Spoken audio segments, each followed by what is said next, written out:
Good Saturday morning. Bit of a unique situation today. We've got rain and thunder offshore.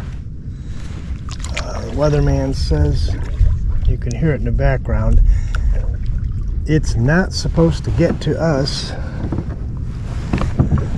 for several hours. So I did want to get out for a couple hours and see if I could connect with a few redfish. It's been a week or two since I've been out. I had a lot of appointments and some doctor visits and other obligations that have kept me from the water. So I wanted to make up for that today. I see some fish jumping out there. Not sure if it's just mullet or if there's something feeding under it. So I'm gonna get a piece of cut bait out there right away.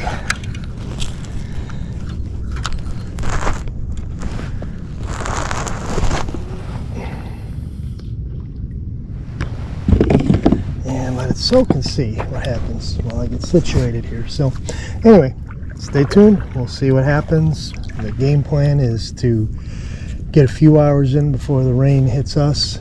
I've been watching the radar, and I'm inside the bay. The rain is on the opposite side of Pinellas County, out over the Gulf. So we'll see. First sign of lightning, we'll probably start heading in, but see how it goes. Okay, we've got a gentle outgoing tide, so we're going to use that to our advantage to just kind of push us along this mangrove edge that I want to work. And that'll give us the opportunity to work the whole edge. Okay, I think we might have a red here.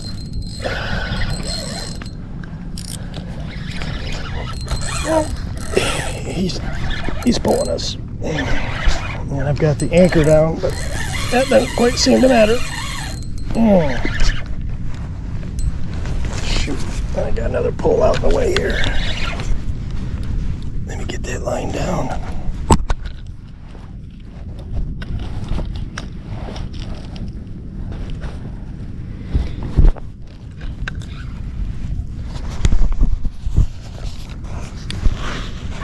Okay. Oh yeah, it's a red. Come on, buddy.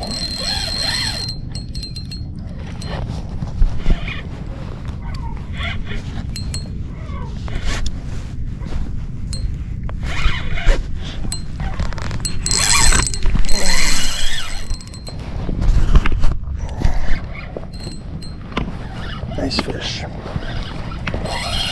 Good kayak fish.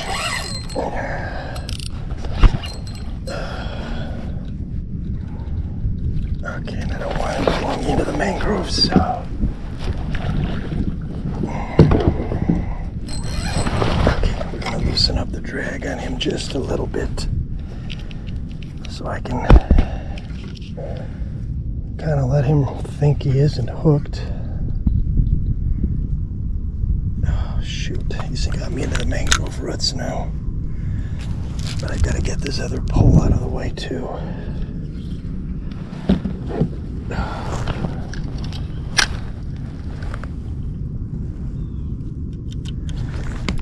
And my anchor didn't do me much good with this guy.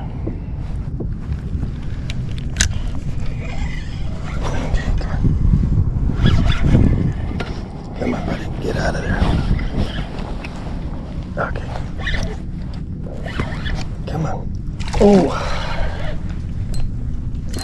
I'm gonna really try to. Okay, now he's gonna pull us back out to open water, which I'm good with.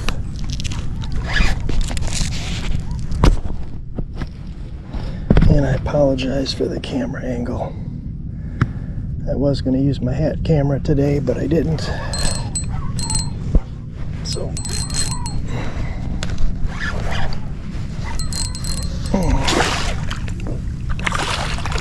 Ooh, he's a big one.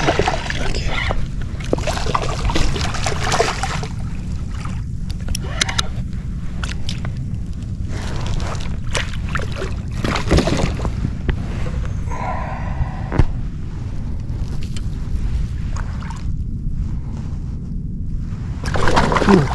Ooh.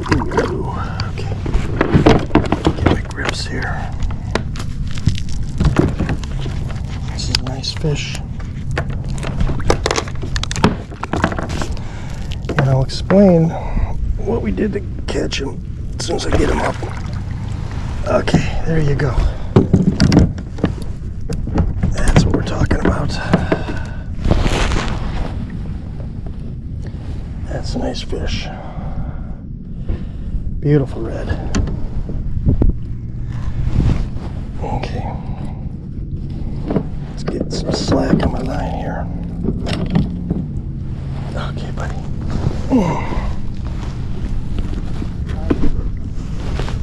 Thanks. He's 24.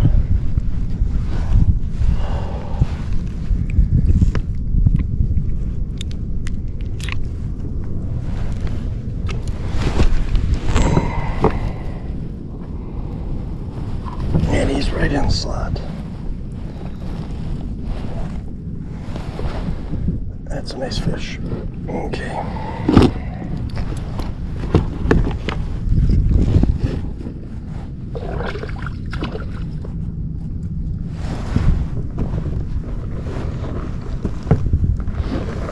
Okay, so we got that guy unhooked, and basically here's what we did. It's an outgoing tide, and there is a cove here that I know fills up with bait fish and mullet. And with the outgoing tide, it flushes the fish out of that cove, and these redfish will stage up just outside of it. And I had some cut bait that I was just letting flow out naturally with the tidal flow, and sure enough, he grabbed it. And don't know how many more will be in here after he stirred things up, but we'll give it a few more minutes, and then a few other spots I have that are similar in nature, we'll give them a try. Okay, so anyway, so a couple things to fighting that redfish.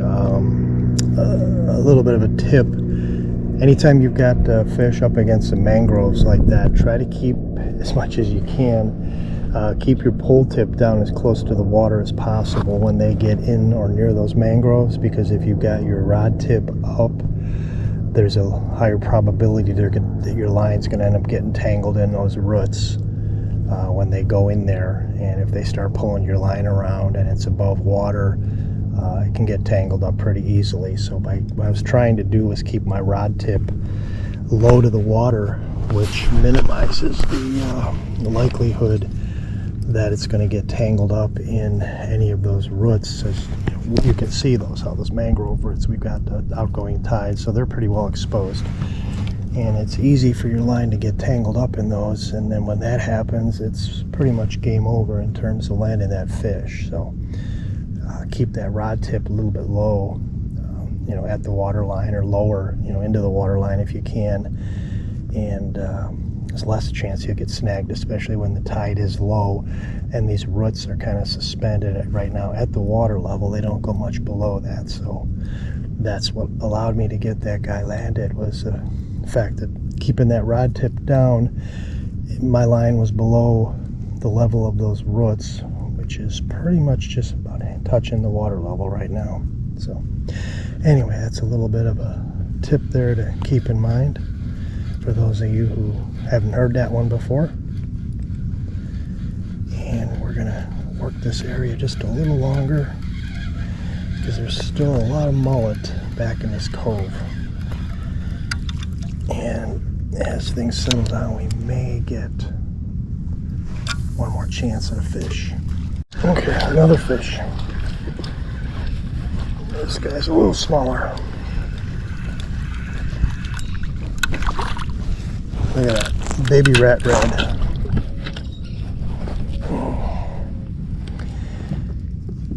He's a little guy. But he engulfed that bait. And while I've got my cut bait soaking, I'm just casting a paddle tail and he smacked it. So just goes to show you where there's 24-inch fish, there's also 12-inch fish. So.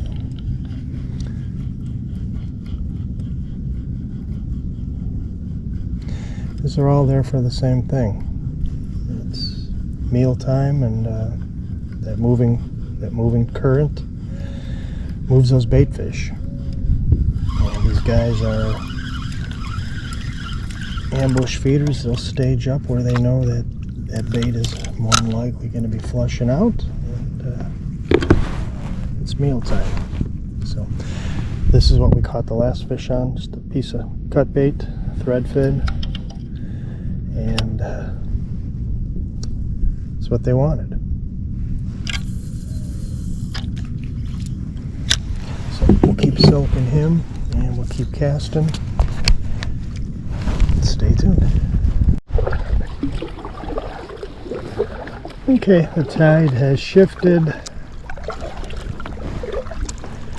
and the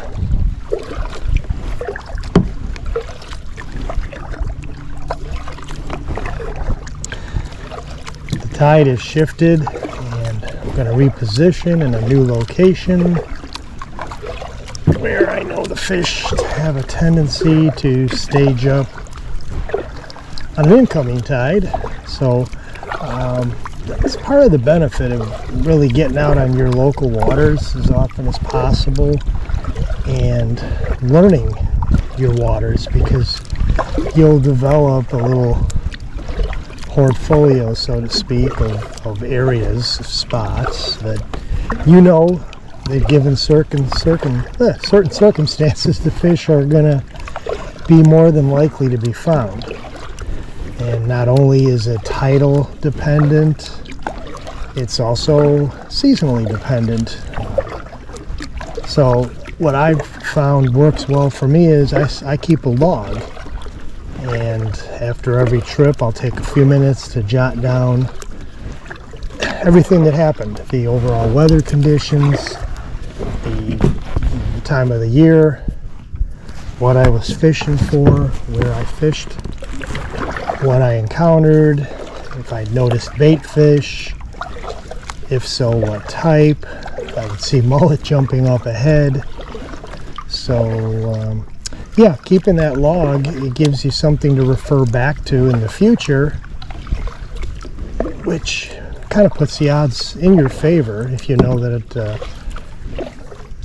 in August the fish have a tendency to be in this type of a location with a presumed intent of this, that, or the other. It helps you tailor your approach.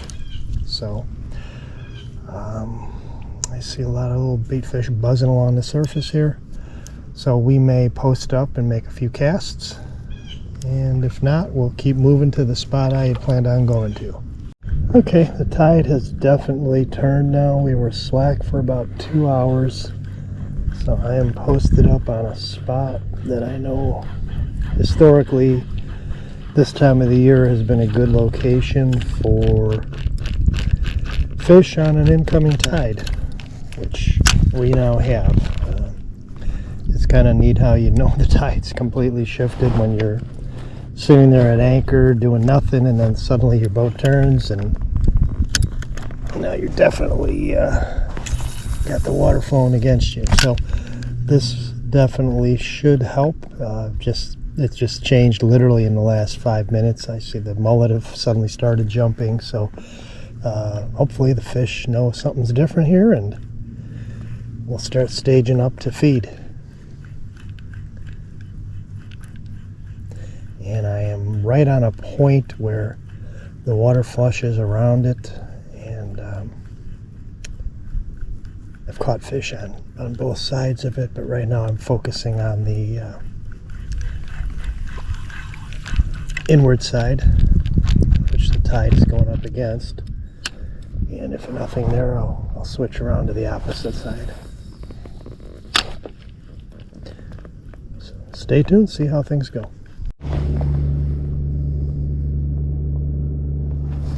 Okay, we may have somebody.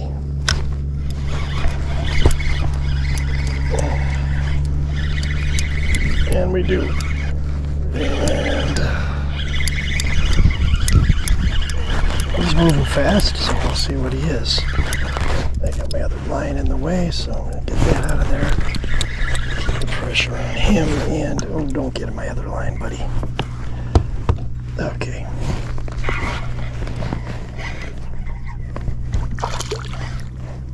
That is a catfish.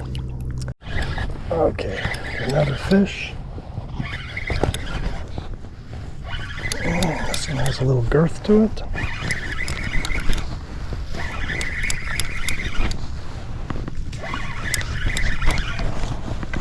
Oh, I get loosen.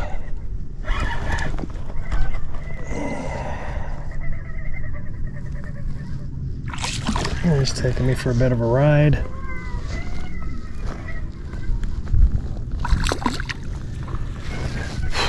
And it's a catfish, unfortunately.